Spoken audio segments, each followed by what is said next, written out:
अब तुम उस संबंध में बिल्कुल सम्यक्त को उपलब्ध रहोगे। हार हो तो ठीक, जीत हो तो ठीक, सब बराबर, खेल है शतरंज का।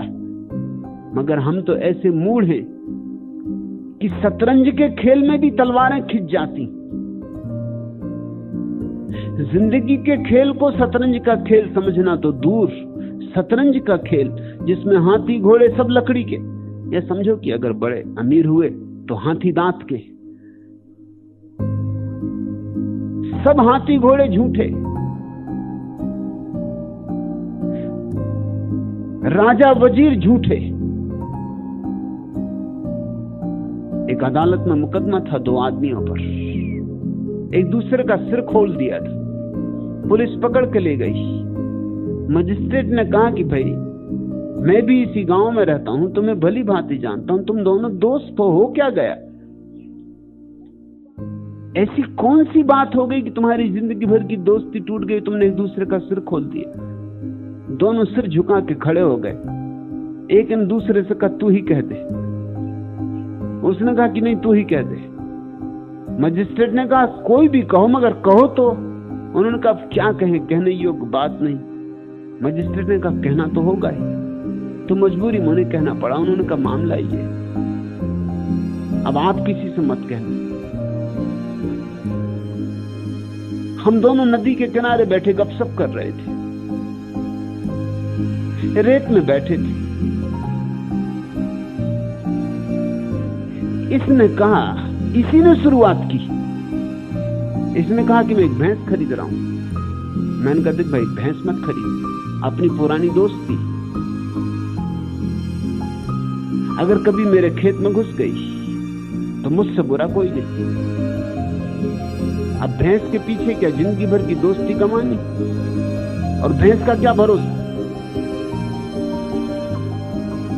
और मैं बर्दाश्त न कर सकूंगा। मेरे खेत में घुस गई तो मार ही डालूंगा भैंस को। सो तू इस झंझट में पड़ी मत, भैंस मत खरीद। और ये एकदम जोश में आ गया, तैस में आ गया। इसने कहा कि तूने समझा क्या है, तेरा खेत है तो कोई भैंस ही ना खरीदे। भैंस खरीदूंगा,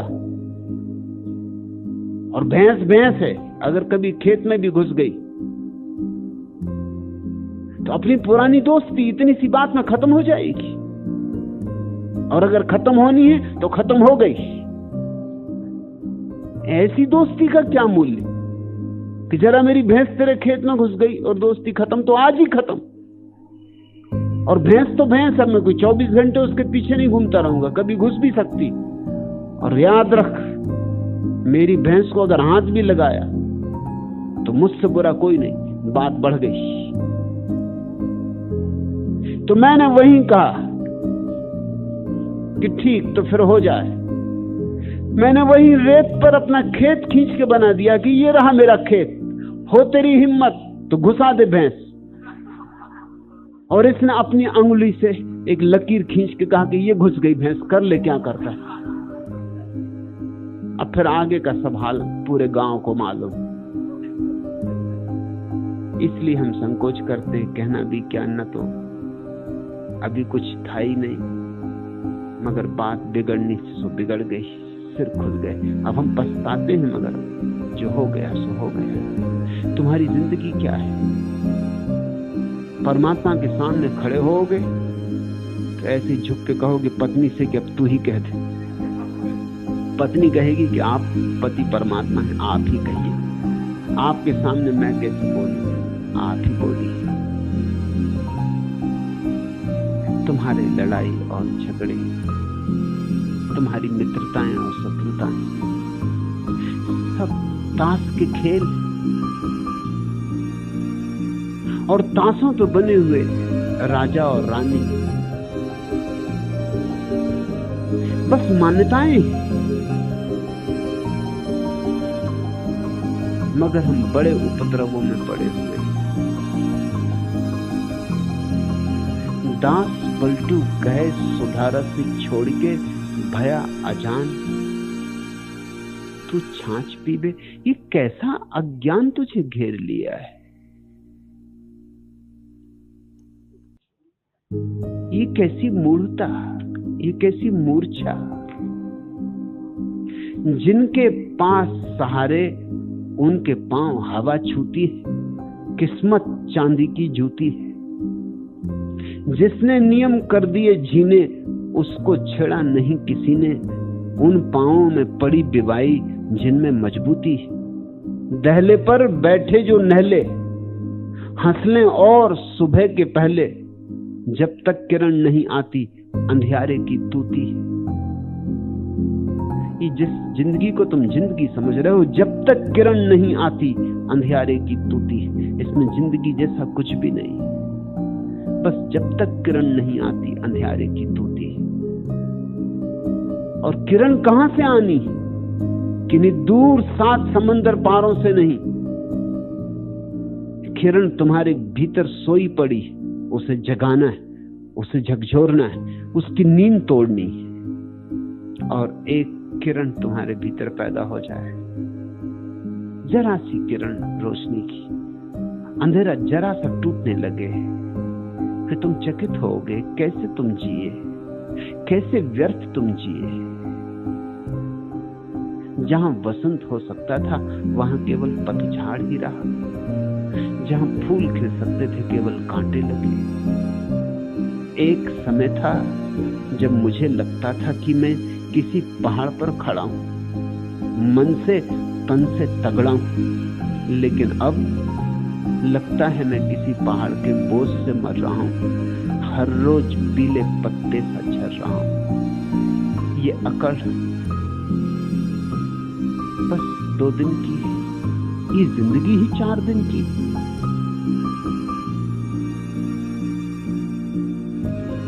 इस जिंदगी की लंबाई कितनी?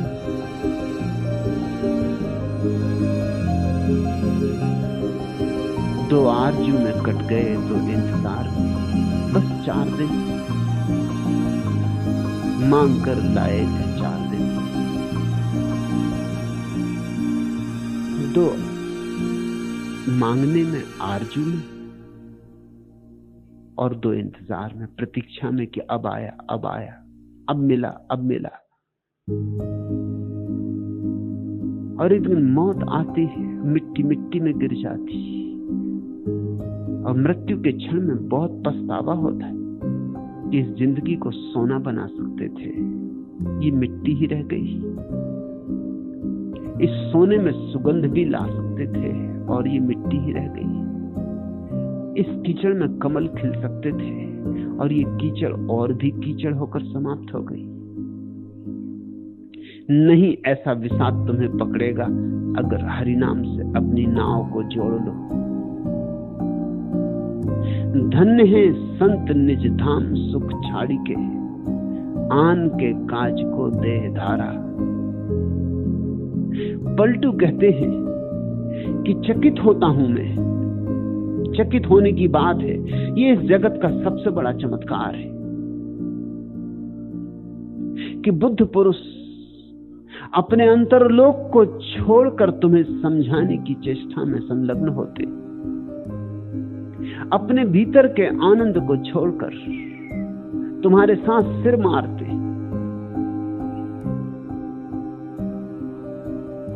और तुमसे पाते क्या हैं सिवाय गालियों के, सिवाय अपमान के? तुम्हारे पास और देने को कुछ है भी नहीं।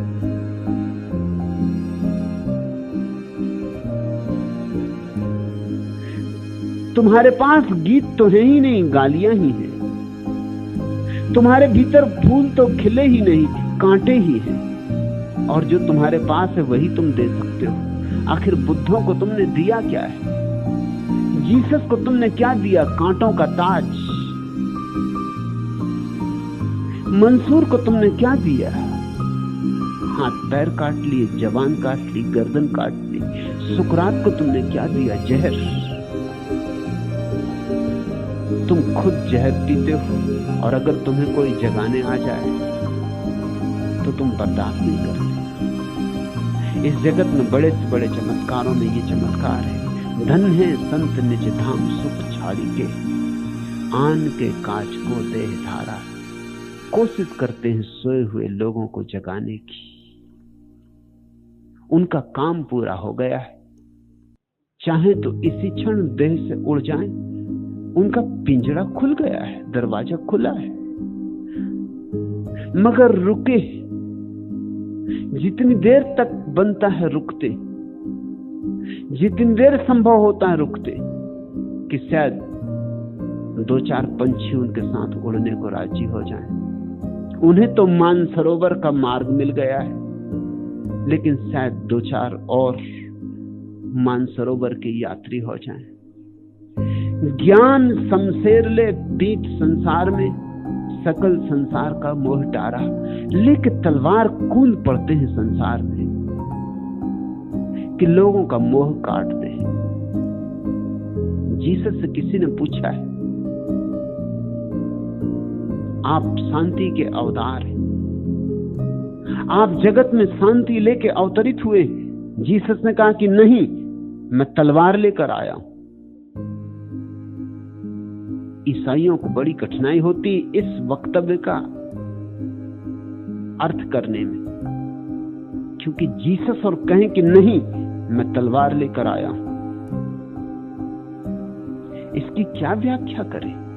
क्योंकि जीसस तो परम शांति के संदेश वाहक, और कहीं कि मैं तलवार लेके आया हूं, पलटू के वचन में अर्थ है। ये साधारण तलवार की बात नहीं हो रही। जीसस उस तलवार की बात कर रहे हैं जो तुम्हारे मोह को काट देगी, जो तुम्हारे अहंकार को काट देगी, जो तुम्हारे अंधकार को काट देगी, जो तुम्हारी मूर्छा को काट देगी। ज्ञान शमशेर ले बैठी संसार में, सकल संसार का मोह डारा। प्रीति सबसे करें मित्र और दुष्ट से, भली और बुरी दो ही सी धारा। संतों के जीवन में भीतर तो अमृत की रसधार बहती, लेकिन बाहर कुछ थोड़े से लोग जिनमें बोध है, जिनमें होश है, वे तो उनके चरणों में सिर भी रखते हैं, लेकिन अधिक लोग, भीड़ भाड़, वह तो गालियों की बौछार करती। पागलों की एक जमात है ये पृथ्वी। इसमें अजीब अजीब पागल है।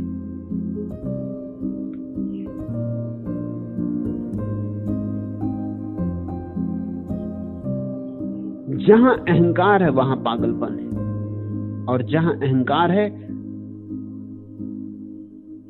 वहां सिर्फ भूलें ही हो सकती।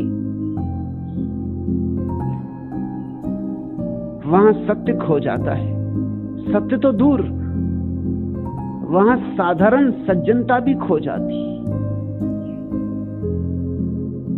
मुल्ला नसरुद्दीन स्टेशन जाने की जल्दी में था और कोई टैक्सी नहीं मिल रही थी। अंततः उसने सोचा कि किसी कार से लिफ्ट मांगी जाए, वरना गाड़ी पकड़ना मुश्किल। सो पहली ही जो कार निकली वह देश के एक महान नेता की थी। मुल्ला को कुछ पता नहीं, वो तो स्टेशन जाने की जल्दी में था। घंटाघर की घड़ी घंटे बजा रही थी, बस मिनटों में अगर नहीं पहुंचा तो चूक जाएगा, और जाना जरूरी है, पहुंचना जरूरी है। तो उसने हाथ दिया, कार रुकी। बिना कुछ पूछे ही मुल्ला झट से पीछे का दरवाजा खोलकर भीतर घुस गया। महान नेता को महान क्रोध आया।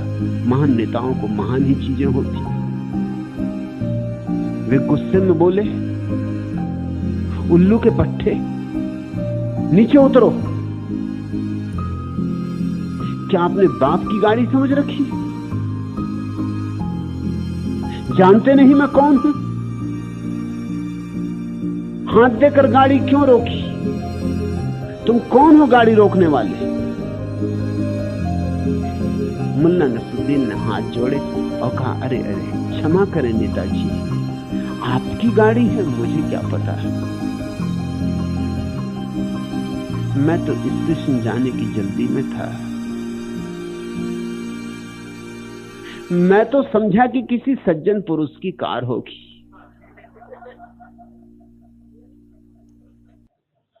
जहां अहंकार है वहां सज्जनता खो जाती, और जहां अहंकार है वहां विक्षिप्तता का वास हो जाता। अहंकार एक तरह का पागलपन है। सरकारी कार्यालय में इंटरव्यू था, चंदूलाल भी उसमें उम्मीदवार थे। प्रश्नकर्ता ने पूछा, चंदूलाल टाइपिंग किस स्पीड से कर लेते हो? जरा प्रश्नकर्ता और इंटरव्यू लेने वाला संकेत था। चंदूलाल के ढंग कुछ झक्की से मालूम होते थे। टोपी उल्टी लगा रखी थी, कोट की बटन भी ऊपर नीचे लगी थी। चंदूलाल ने कहा, 100 शब्द प्रति मिनट की दर से। अधिकारी को विश्वास तो ना आया, ये ढंग और 100 शब्द प्रति मिनट की दर से टाइप करने की क्षमता, बात कुछ जची तो नहीं, लेकिन उसने कहा कोई बात नहीं, आओ करके बताओ। चंदूलाल बेधड़क आगे बढ़े, टाइप करने बैठ गए। करीब आधा घंटे बाद अधिकारी आया, देखा कि अभी तक चंदूलाल ने केवल 3-4 शब्द ही टाइप किए। जवाब में चंदूलाल ने कहा, माफ करिए, मुझे हिंदी टाइपिंग नहीं, अंग्रेजी टाइपिंग का ज्ञान। अधिकारी ने उसे अंग्रेजी टाइपिंग की मशीन दी। फिर आधे घंटे बाद आया तो देखा चंदूलाल ने एक शब्द भी टाइप नहीं किया।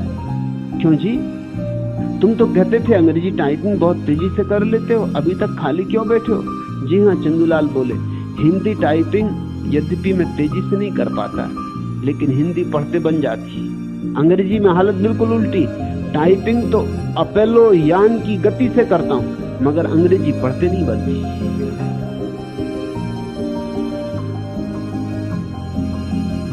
अहंकार में उलझे हुए आदमी की बड़ी दुविधा है, द्वंद्व है। सब अधूरा अधूरा है, कुछ पूरा नहीं। सब खंड खंड है, कुछ अखंड नहीं। ज्ञान बासा है, उधार है, अपना नहीं। अज्ञान अपना है और ज्ञान बासा है, उधार है। और ज्ञान पे भरोसा है और अपने अज्ञान को तो देखता भी नहीं। देखे तो तोड़ने की चेष्टा हो सकती है। सोचना, जो भी तुम जानते हो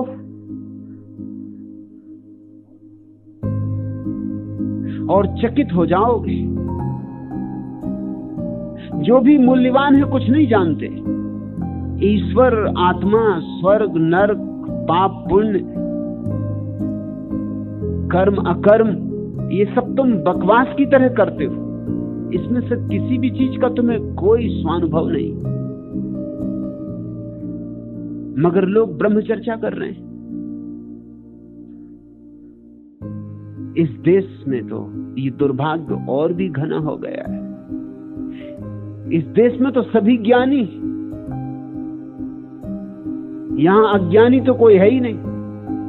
ये तो पुण्य भूमि है, धर्म भूमि। जिसने गीता पढ़ ली, जिसने रामायण कंठस्थ कर ली, वो ज्ञानी हो गया। जो उपनिषद के 4 वचन दोहरा लेता है, वो सोचता है कि सब आ गया, अब क्या करना है।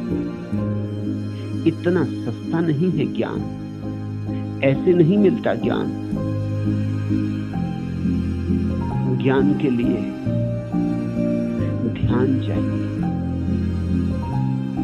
इसलिए पलटू कहते हैं, संतजन अमर है उसी हरिनाम से, उसी हरिनाम पर चित्त दैवे। उसी हरिनाम पर चित्त को लगाने का नाम ध्यान है। अपने भीतर उसकी तलाश, खोज, अपने भीतर उसे खोदना है। जैसे मिट्टी को खोदते जाओ तो जल स्रोत मिल जाएंगे, मिल ही जाएंगे देर अबेर। वैसे ही स्वयं के भीतर खोदते चले जाओ तो हरि नाम मिल जाएगा, हरि की किरण मिल जाएगी, और तब तुम्हारे जीवन में एक क्रांति होती। तब तुम्हारे पास देने को कुछ होता है, और इतना होता है कि तुम दे चले जाओ, चुकता नहीं।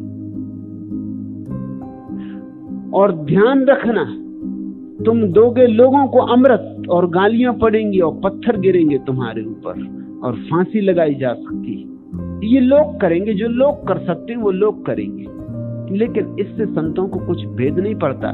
भली और बुरी दो शीश धारा, प्रीति सबसे करें मित्र और दुष्ट से। दास पलटू कहें राम नहीं जान हूं, ये शब्द बड़ा अद्भुत है। दास पलटू कहें राम नहीं जान हूं संत जिन जगत तारा। कहते हैं कि राम को तो मैं सीधा सीधा नहीं जानता था। कैसे जानता? जाना पहले उन्हें जिन्होंने राम को जान लिया था, संतों को जाना। इस पृथ्वी पर परमात्मा का और कोई प्रमाण नहीं, कोई तर्क उसे सिद्ध नहीं कर सकता। तर्क से तो परमात्मा असिद्ध ही होता है। तर्क तो नास्तिक के पक्ष में है, आस्तिक के पक्ष में नहीं। आस्तिकता तर्क से संबंध भी नहीं रखती।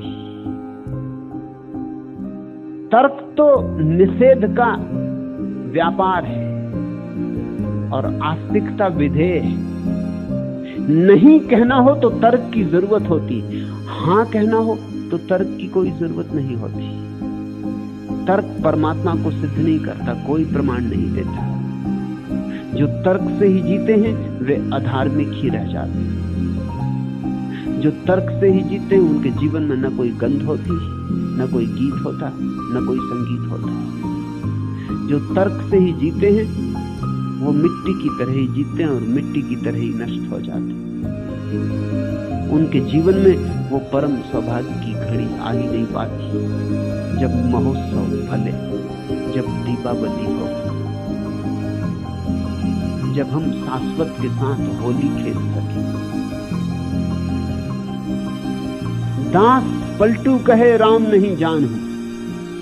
कहते हैं कि राम को तो मैं जानता भी नहीं, जान भी नहीं सकता था, लेकिन मेरा सौभाग्य ये था कि जानूं संत जिन जगत तारा। उन संतों को जानने का अवसर मिल गया जो तलवार लेकर टूट पड़े थे जगत में, कि हो जिसकी भी हिम्मत उसका मोह काट दे, उसका भ्रम तोड़ दे। हो जिसमें भी साहस उसका अहंकार, उसकी गर्दन काट दे।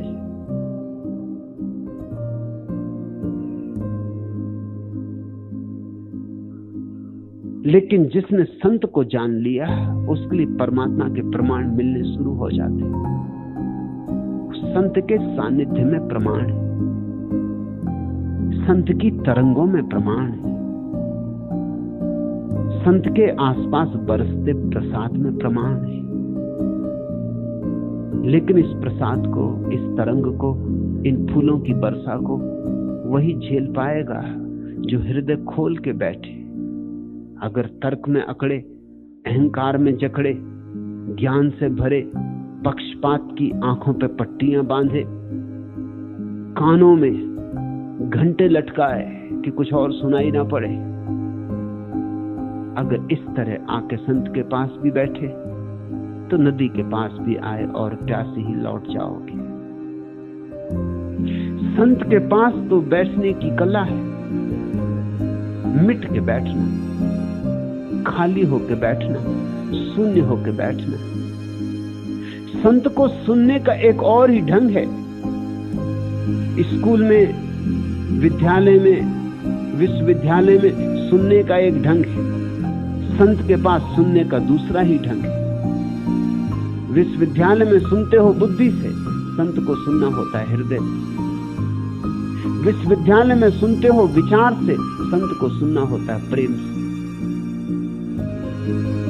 जो अपनी प्रीति की झोली फैलाकर संत के पास बैठ जाता है उसकी झोली भर जाती है। दास पलटू कहे राम नहीं जानूं, जान हूं संत जिन जगत तारा।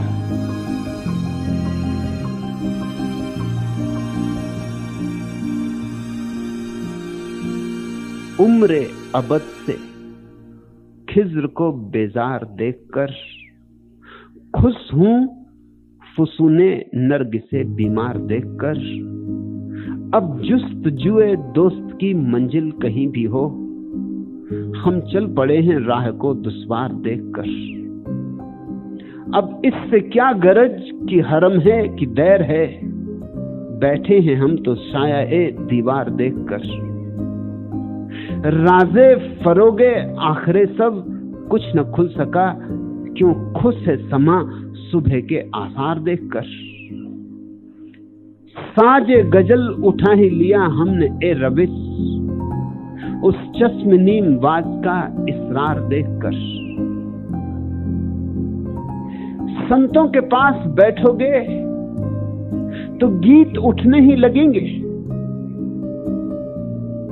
क्योंकि संत के भीतर वह परम प्यारा प्रकट हो रहा है, या कहो वह परम प्रेसी प्रकट हो रही है। जो मर्जी हो, सूफी कहते हैं उसे परम प्रेसी, पलटू कहेंगे उसे परम प्यारा। दोनों ठीक है, क्योंकि वहां ना तो स्त्री बचती ना पुरुष, परमात्मा ना तो स्त्री है ना पुरुष, पर हम तो बोलेंगे तो कोई ना कोई शब्द उपयोग करना पड़ेगा।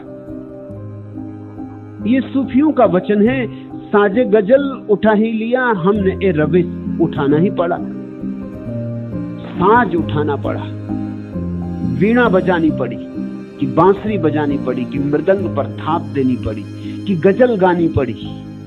साज गजल उठा ही लिया हमने ए रविश, उस चश्म नीम बाज का इसरार देखकर, उसका इशारा देखा। उस प्रीतमा का इशारा देखा, उस प्रीतमा की आधी आंखें खुली आधी बंद, उन अध खुली आंखों का इशारा समझ में आ गया। तुमने बुद्ध की प्रतिमा देखी? बुद्ध की प्रतिमा आधी आंख खुली होती आधी बंद, नीमबाज, अध खुली आंख होती। क्यों? सदियों से ये सवाल बौद्ध जिज्ञासु पूछते रहे, क्यों? जवाब दिया है जापान के एक जैन फकीर रिंझाई ने। उसने कहा बुद्ध मध्य मार्गी, इसलिए वो कहते हैं बाहर भी देखो आधा, आधा भीतर भी देखो, क्योंकि वही बाहर है वही भीतर है। इसलिए आधी खुली आंख। महावीर की आंख पूरी बंद है ध्यान में, वो भीतर डुबकी मार रहे हैं, पूरी पूरी डुबकी मार रहे हैं। तुम्हारी आंख पूरी खुली, तुम बाहर भटक रहे हो।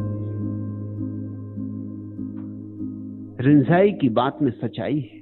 बुद्ध ने आधी आंख बंद की, आधी खुली रखी, क्योंकि बाहर भी वही भीतर भी वही। बुद्ध का सार सूत्र है मध्य, ठीक बीच में रुक जाना। जैसे तराजू को तौलते वक्त जब कांटा ठीक बीच में रुक जाता है तो समतुलता आ जाती, समता आ जाती, सम्यक्त्व आ जाता है। ना तो बहुत भीतर झुक जाना, नहीं तो अंतर्मुखता घेर लेगी। न बहुत बाहर झुक जाना, नहीं तो बहिर्मुखता घेर लेगी। दोनों स्थितियों में आदमी आधा रह जाता है, और परमात्मा को जानना है उसकी समग्रता में। साज गजल उठा ही लिया हमने ए रविश, उस चश्म नीम बास का इसरार देखकर। और जब उसका इशारा हो गया तो हम करते भी क्या? फिर हमने गीत छेड़ ही दिया। अब जुस्तजुए दोस्त की मंजिल कहीं भी हो, अब उस प्यारे की मंजिल कहीं भी हो, कोई फिक्र नहीं। एक बार सदगुरु से मिलना हो गया तो इतना भरोसा आ जाता है कि मंजिल है, और इसके अतिरिक्त भरोसा आता नहीं। सदगुरु की आंखों में झांक के ही भरोसा आता है। उसके हृदय के साथ जब तुम्हारा हृदय भी धड़कता है, साथ साथ लयबद्ध होकर, तब भरोसा आता है। तब श्रद्धा उमकती है। अब जुस्तजुए दोस्त की मंजिल कहीं भी हो, अब उस प्यारे की मंजिल कहीं भी हो, कोई फिक्र नहीं। हम चल पड़े हैं राह को दुश्वार देखकर, और ये भी हमें मालूम है कि रास्ता कठिन है, और ये भी हमें मालूम है कि चढ़ाई है और पहाड़ की यात्रा है, मगर कोई फिक्र नहीं। एक बार जिसने सद्गुरु की आंख में झांक लिया, उससे ये बात पक्की हो जाती है। अब जुस्तजुए दोस्त की मंजिल कहीं भी हो, हम चल पड़े हैं राह को दुश्वार देखकर। अब इससे क्या गरज कि हरम है कि दैर है, बैठे हैं हम तो साया दीवार देखकर। और सच्चा प्रेमी परमात्मा का ये फिक्र नहीं करता कि मस्जिद है कि मंदिर है, कि गुरुद्वारा है कि गिरजा है। इसकी भी फिक्र नहीं करता कि सद्गुरु हिंदू है कि मुसलमान की ईसाई। अब इससे क्या गरज कि हरम है कि दैर है, बैठे हैं हम तो साया दीवार देखकर। अब मंदिर की दीवार हो कि मस्जिद की क्या फर्क पड़ता है, हमें तो छाया मिल रही, हम तो छाया देख के बैठ गए। मस्जिद की दीवार भी छाया दे देती है, मंदिर की दीवार भी छाया दे देती है, और धूप से जो तड़फ रहा है उसे छाया चाहिए। वो ये फिक्र नहीं करता कि मंदिर मस्जिद। राजे फरोगे आखिरी सब, कुछ न खुल सका, क्यों खुश है समा सुबह के आसार देखकर। बड़ा प्यारा वचन कि इस बात का राज पहले नहीं खुल सका था कि सुबह होती देखकर समा खुश क्यों है। समा को खुश नहीं होना चाहिए, क्योंकि सुबह होते ही समा बुझा दी जाएगी। समा को तो खुश होना चाहिए रात देखकर, क्योंकि रात में समा जलेगी, दिया जलेगा। सुबह हुआ कि दिया बुझा। सुबह को देख के समा इतनी खुश क्यों है? ये राज तो तब खुलता है जब तुम किसी संत के साथ जुड़ोगे, तब तुम जानोगे कि अहंकार की समा बुझ जाए तो आत्मा की समा प्रज्वलित होगी। तब तुम जानोगे कि संत क्यों अपने को मिटा देने को उत्सुक है, क्योंकि उसे एक रहस्य पता चल गया है कि मिटने में ही असली होना है, खोने में ही असली पाना है। जीसस का वचन है, जो बचाएंगे अपने को खो जाएंगे, और जो अपने को खो देंगे वो बचा लिए गए। कफन को बांध के करे तब आस की। पलटू कहते हैं कफन बांध लेना सिर में, तब चलना इस प्रेम के रास्ते पर। कफन को बांध के करे तब आस की, आशिक जब होए तब ना ही सोबे। ध्यान रहे, रास्ता दुश्वार है, कठिन है, लेकिन अगर कभी किसी सद्गुरु का जरा सा स्वाद लग गया तो चुनौती मिल जाती है। तब असंभव संभव मालूम होने लगता है। तब रात कितनी ही अंधेरी हो, सुबह होके रहेगी। इसकी ऐसी आस्था उमकती कि चल पड़ता है आदमी। कितने ही पहाड़ लांघने हो, कितने ही समुद्र लांघने हो, सबकी तैयारी दिखा देता है। पाना ही होगा। एक बार बूंद भी मिल जाए स्वाद, जरा सा बूंद का स्वाद, कि फिर रुका नहीं जा सकता, फिर अपरिहारी है यात्रा। कफन को बांध के करे तब आस की, आशिक जब होए तब ना ही सोवे। और प्रेम की शर्त यही है कि फिर दोबारा न सोवे, फिर दोबारा संसार में मूर्छित न हो।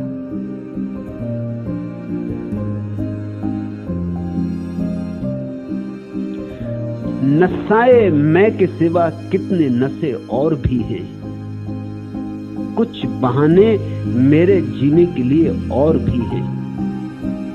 ठंडी ठंडी सी मगर गम से है भरपूर हवा, कई बादल मेरी आंखों से परे और भी हैं। इश्क के रुस्बा तेरे हाय दागे फरोजा की कसम, मेरे सीने में कई जख्म हरे और भी हैं। हिज्र तो हिज्र था, अब देखिए क्या होता है। उसकी कुर्बत में कई दर्द नए और भी हैं। रात तो खैर किसी तरह से कट जाएगी, रात के बाद कई कोस कड़े और भी हैं। वादी ए गम में मुझे देर तक आवाज न दे, वादी ए गम के सिवा मेरे पते और भी हैं। यात्रा तो कठिन है, यात्रा तो लंबी है, यात्रा तो करीब करीब असंभव है, लेकिन असंभव की चुनौती न लोगे तो तुम्हारे भीतर आत्मा भी पैदा न होगी। असंभव की चुनौती के स्वीकार में ही आत्मा का जन्म। जितनी बड़ी यात्रा पर तुम निकलते हो उतने ही बड़े तुम हो जाते हो। जितने विराट की तुम तलाश करते हो उतने ही विराट तुम हो जाते हो। क्षुद्र से दोस्ती न बांधना, नहीं तो क्षुद्र हो जाओगे। दास पलटू कहे राम नहीं जानहूं, जानहूं संत जिन जगत तारा। कुछ मैत्री बनाओ किसी सदगुरु से,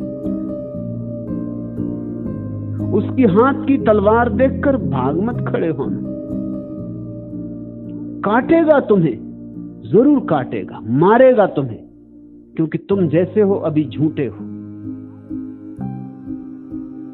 तुम्हें मिटाएगा, क्योंकि तभी तुम्हारा वास्तविक जन्म हो सकता है। तुम द्विज हो सकते हो और तुम्हारा दूसरा जन्म होना चाहिए, देह का नहीं, आत्मा का। हिज्र तो हिज्र था, अब देखिए क्या होता है। उसकी कुर्बत में कई दर्द नए और भी। संसार के दुख हैं, लेकिन जब तुम परमात्मा के समीप आने लगोगे तो तुम्हें नई पीड़ाओं का अनुभव होगा। पीड़ाएं जो बड़ी मीठी, पीड़ाएं जो बड़ी मधुर, पीड़ाएं जो आर पार भेद जाती, छेद जाती। हिज्र तो हिज्र था, अब देखिए क्या होता है। उसकी कुर्बत में कई दर्द नए और भी। रात तो खैर किसी तरह से कट जाएगी, रात के बाद कई कोस कड़े और भी। धर्म कायरों के लिए नहीं, साहसियों के लिए, दुस्साहसियों के लिए। कायरों ने तो अपने मतलब के धर्म बना लिए, यज्ञ कर लिया, हवन कर लिया, घंटी बजा ली पत्थर की मूर्ति के सामने और सोचा कि धर्म हो गया, कि चर्च हो आया हरि रविवार को, कि सोचा कि धर्म हो गया, कि जाके 2 फूल चढ़ा दिए और सोचे कि धर्म हो गया। अपने को कब चढ़ाओगे? जब तक अपने को न चढ़ाओगे तब तक धर्म नहीं होगा। कबीर कहते हैं, घर जो बारे आपना, चले हमारे संग। सब जला के राख करने की तैयारी हो, वो हमारे साथ आए। मंदिरों मस्जिदों में तुम कायरों को झुका देखोगे। सदगुरुओं के पास दुस्साहसी इकट्ठे होते हैं, क्योंकि वहां चुनौती है, और ऐसी चुनौती जिसे स्वीकार करना बस थोड़े से लोगों की सामर्थ्य में। मगर यही थोड़े से लोग इस जमीन के नमक हैं। इनके कारण ही इस जमीन में थोड़ा सा रस है, स्वाद है। इन्हीं के कारण इस जमीन में थोड़े से दिए जलते, थोड़ी रोशनी होती। इन्हीं के कारण मनुष्य है। ये थोड़े से आदमी खो जाएं कि फिर आदमी और पशु में कोई भेद नहीं रह जाता। ये थोड़े से बुद्ध, कृष्ण, क्राइस्ट, ये थोड़े से मोहम्मद, महावीर, मूसा, बस इन थोड़े से लोगों के कारण तुम आदमी हो, तुम्हारे कारण नहीं। तुम्हारे कारण तो तुम पशु ही हो। इन थोड़े से लोगों ने खींचा है, खूब खींचा है। तुम्हें जितनी ऊंचाइयों तक ले जा सकते थे ले गए। तुम गिर जाओ, ये तुम्हारा कसूर। तुम उठो ही ना, ये तुम्हारा कसूर। मगर जगाने वालों को तुम दोष न दे सकोगे। उन्होंने पहाड़ों की चोटियों पर खड़े होकर आवाज दी, उन्होंने आवाज देने के लिए हर कीमत चुकाई। उन्होंने तुम्हारी गालियां, कांटे, पत्थर, फांसियां, जहर सब सहे। कफन को बांध के करे तब आस की, आशिक जब होए तब नहीं सोवे। चिता बिनु आग के जरे दिन रात ही जब, और फिर एक ऐसी आग लगती है भीतर कि चिता कहीं दिखाई नहीं पड़ती, आग कहीं दिखाई नहीं पड़ती, और फिर भी भक्त जलता है। मगर ये जलना सौभाग्य है, क्योंकि इसमें केवल कचरा जलता है, सोना तो निखर आता है। जीवत ही जान से सती हो गए। मृत्यु तो नहीं होती, मगर जीते जी भक्त सती हो जाता, क्योंकि परमात्मा से उसका जो प्रेम है, अब उसके सिवाय उसका कोई और प्रेम नहीं। उसका सारा प्रेम संग्रीभूत होकर परमात्मा की तरफ प्रवाहित होता है। वो बहुत धाराओं में नहीं बहता, वो बहुत दिशाओं में नहीं बहता। उसका प्रेम एकाग्र हो जाता है। जीवत ही जान से सती हो गए, और भीतर धू धू कर कुछ जलता है। आग तो नहीं, आग से भी बड़ी आग। धुआं भी नहीं उठता, चिता भी नहीं, और फिर भी भक्त जल जाता है और राख हो जाता है। मगर जो जल जाता है वह झूठ था, मिथ्या था। फिर जो बच रहता है वही सोना है, निखरा हुआ कुंदन। भूख प्यास जग आस को छोड़कर ही अपनी आप से आप खोबे। सब फिक्र भूल जाती है उसमें। भूख याद नहीं रहती, प्यास याद नहीं रहती, जग की आस याद नहीं रहती। उसे तो बस एक ही धुन, श्वास श्वास में एक ही धुन, एक ही मस्ती, एक ही नशा। बात करता है तो वही, चुप रहता है तो वही। कबीर ने कहा है, बोलता हूं तो हरिनाम, खाता हूं तो हरिनाम, सोता हूं तो हरिनाम, ओढ़ता हूं तो हरिनाम। उसका उठना, बैठना, जागना, सोना सब हरि में डूब जाते हैं। अपनी आप से आप खोबे, वो अपने ही भीतर डूबता, उतरता, गहराइयों में विलीन होता जाता है। जैसे नमक की डिगली को कोई सागर में डाल दे, जैसे जैसे गहरे जाने लगे वैसे वैसे खोने लगे। और एक घड़ी आएगी, नमक की डगली खो जाएगी, सागर के साथ एक हो जाएगी। दास पलटू कहे इश्क मैदान पर, दे जब शीश तब ना ही रोवे। और तुम तब तक रोते ही रहोगे जब तक तुमने एक हिम्मत न जुटाई। दास पलटू कहे इश्क मैदान पर, प्रेम की कसौटी पर जब तक तुम अपनी गर्दन न चढ़ा दोगे, तुम्हारी जिंदगी रुदन, आंसू ही आंसू। तुम्हारी जिंदगी में आनंद नहीं हो सकता। आनंद सिर्फ उनके लिए है, दे जब शीश तब नहीं रोवे। फिर कोई दुख नहीं, फिर सच्चिदानंद है।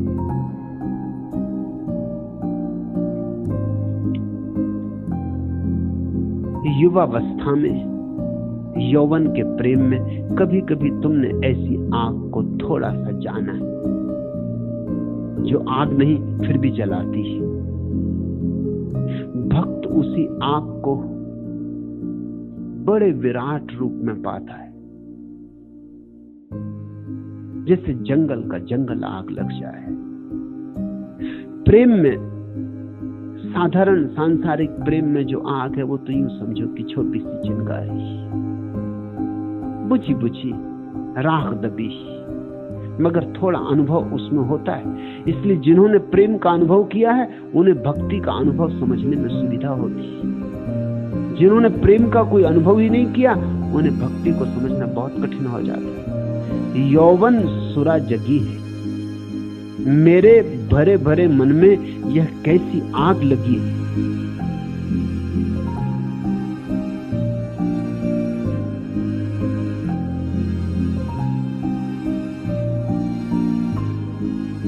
अंतर की रस तरल तरंगिन, क्या आंधी पानी बनाई।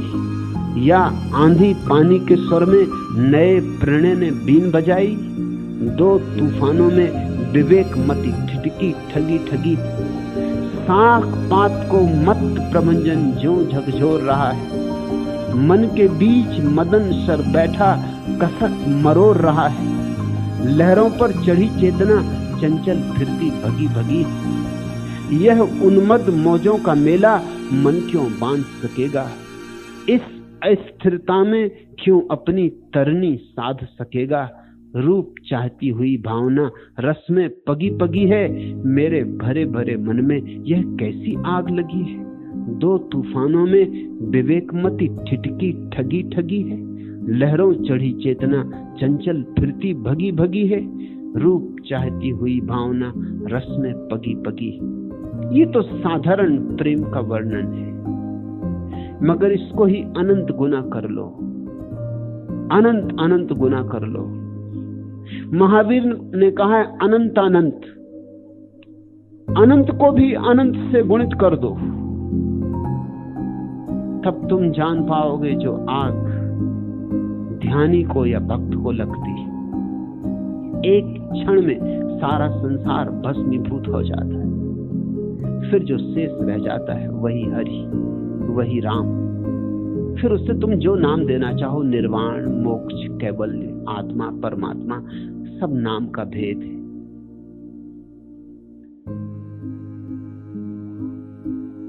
दास कहाई के आस न कीजिए, आस जो करे सो दास नहीं।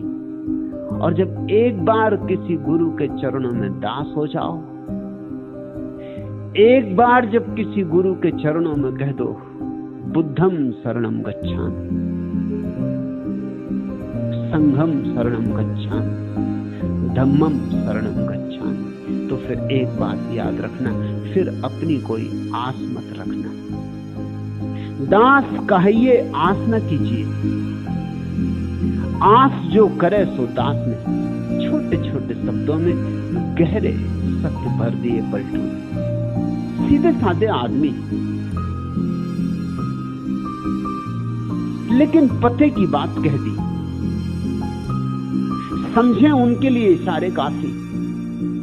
आस जो करे सो दास नहीं। अगर गुरु के पास बैठ के भी आशा जारी रखी कि ये मिल जाए, वो मिल जाए, सिद्धि मिल जाए, रिद्धि मिल जाए, तो भटकते रहोगे। तो गुरु के पास भी बैठे और बैठे भी नहीं, तुम्हारे और गुरु के बीच हजारों कोस का फासला रहा। जितनी आस उतना फासला। अगर आस बिल्कुल नहीं तो फासला बिल्कुल नहीं। तब गुरु धड़केगा तुम्हारे हृदय में और गुरु बोलेगा तुम्हारी वाणी में, और तुम्हारी श्वासें उसकी श्वासें होंगी और तुम उसकी आंखों से देख सकोगे। और यही अनुभव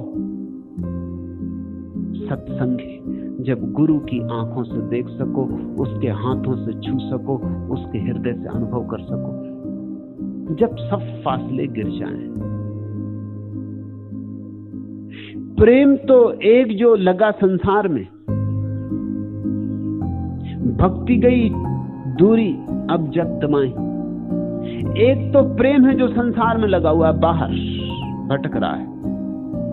जब प्रेम संसार में लगा होता है, धन में, पद में, प्रतिष्ठा में, तब भक्ति बहुत दूर चली जाती है। तब तुम्हें भक्ति का कुछ पता नहीं रह जाता। प्रेम तो एक जो लगा संसार में, भक्ति गई दूरी अब जग तमाही। चाहिए भक्ति को जगत से तोड़िए, जोड़िए जगत से भक्ति जाही। ध्यान रखो, प्रेम को वस्तुओं से जोड़ दो तो संसार बन जाता है, और प्रेम को स्वयं से जोड़ लो तो संसार विलीन हो जाता है। प्रेम को संसार से जोड़ने का अर्थ, वस्तुओं से आशा रखो सुख की, पर से आशा रखो सुख की, तो तुम भगवान से टूट जाते। और जिस दिन तुम भगवान से जुड़े, उस दिन तुम वस्तुओं से टूट जाते। ये दोनों बातें साथ साथ नहीं हो सकती। दास पलटू कहे एक को छोड़ी दे, तलवार दुई म्यान एक नाही, तलवार दुई म्यान एक नहीं चाहिए, एक म्यान में दो तलवारें नहीं चाहिए, दो में से एक छोड़ देना होगा। वस्तुओं की महत्वाकांक्षा, और मिले धन, और मिले पद, और मिले प्रतिष्ठा, अगर इसमें तुम खोए हो तो तुम परमात्मा को ना जान सकोगे। और अगर तुम परमात्मा को जानना चाहते हो तो इन क्षुद्रताओं से अपना मोह भंग करना होगा। जिसको सपने देखने हैं वो जाग नहीं सकता, और जिसको जागना है उसे सपनों से मोह छोड़ना होगा।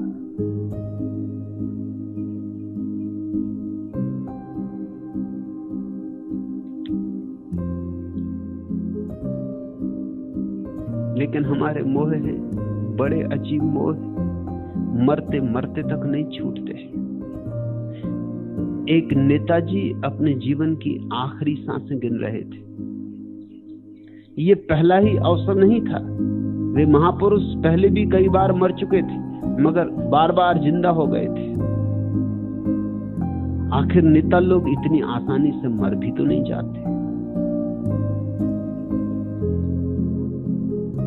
इस बार जब वे मरने लगे तो बोले, मेरे मरने के बाद इस बात का ख्याल रखा जाए कि अमुक संगीतकार का ऑर्केस्ट्रा ही शोक धुन बजाए। मर रहे हैं, मरने के बाद भी कौन सा ऑर्केस्ट्रा शोक धुन बजाएगा, इसका इंतजाम किए जा रहे हैं। नेताजी के वकील ने तुरंत इस बात को एक कागज पर नोट करते हुए पूछा, कृपया यह भी बताने की कृपा करें कि अमुक संगीतकार की कौन सी धुन आप सुनना पसंद करेंगे।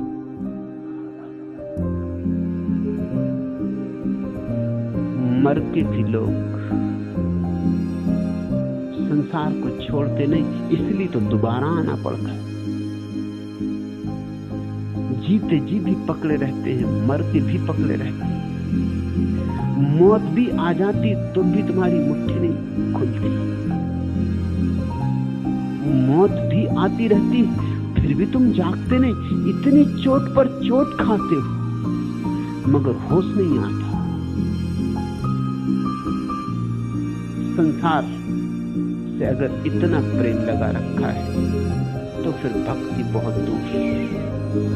इस सारे प्रेम को इकट्ठा करो, इस सारे प्रेम को एक खट्टी एक धारा बनाओ और इस सारे प्रेम को परमात्मा की तरफ बहाओ। उसके ही सागर की तरफ बहने दो ये गंगा। इसको हजार हजार नहरों में मत तोड़ो, अन्यथा सागर तक ये न पहुंच पाएगी। और सागर तक पहुंचे बिना न शांति है न सुख है।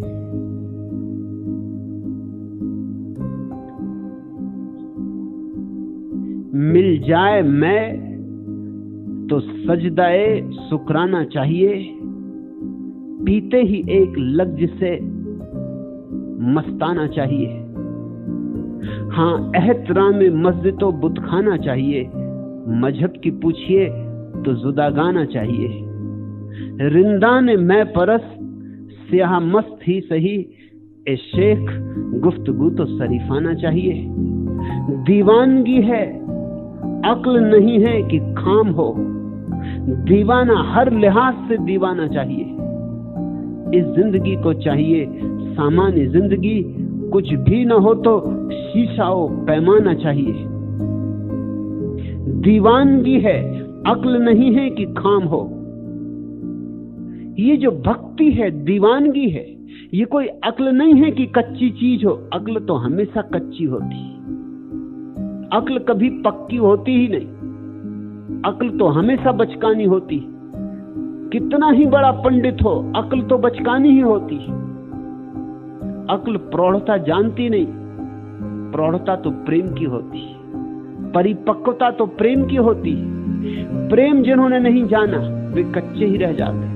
और प्रेम एक मस्ती, एक दीवानापन, दीवानगी है। अक्ल नहीं है कि खाम हो, दीवाना हर लिहाज से दीवाना चाहिए। और जो प्रेम के इस रास्ते पर चला है उसको शर्तें नहीं लगानी होगी, बेशर्त दीवाना होना होगा। परमात्मा को पीने चले हो तो बेशर्त पियो। घूंट घूंट क्या पीना, पूरा सागर पियो। लेकिन सागर पीना हो तो भीतर शून्य चाहिए। जो भीतर शून्य है उनमें ही सागर समा सकता है, जो शून्य है उनमें ही पूर्ण समा सकता है। शून्य होना पात्रता है, शून्य होना निमंत्रण है पूर्ण को। इसलिए तलवार सदगुरु की चाहिए कि काट दे तुम्हारी गर्दन, मिटा दे तुम्हें। दीवानगी है, अक्ल नहीं है कि काम हो। दीवाना हर लिहाज से दीवाना चाहिए। मिल जाए मैं तो सजदाए शुकराना चाहिए। और अगर कभी किसी सदगुरु के पास ऐसी शराब मिल जाए, ऐसी दीवानगी मिल जाए, तो फिर धन्यवाद में झुक जाना, सजदाए शुकराना चाहिए। तो फिर भगवान के प्रति धन्यवाद में झुक जाना। मिल जाए मैं तो सजदाए शुकराना चाहिए। पीते ही एक लफ्ज से मस्ताना चाहिए। और जैसे ही सदगुरु को पियो कि फिर तुम्हारे पैर डोलने लगने चाहिए। फिर कहीं रखो पैर, कहीं पड़े पैर। दीवानगी है, अक्ल नहीं है कि काम हो। दीवाना हर लिहाज से दीवाना चाहिए। ये पाठ परम दीवानगी के, ये पाठ परम मस्ती के, कायरों के लिए नहीं, साहसियों के लिए, दुस्साहसियों के लिए। जुटाओ साहस, क्योंकि जो साहस जुटाता है वही उस परम धन्यता को उपलब्ध होता है। उस परम धन्यता को जिसके बिना जीवन सिर्फ राख है। उस परम धन्यता को जिसको पाकर सब पा लिया जाता है। जीसस ने कहा है, पहले खोज लो परमात्मा को, से सब अपने से आ जाएगा। जिसे परमात्मा मिल गया उसे सब मिल गया।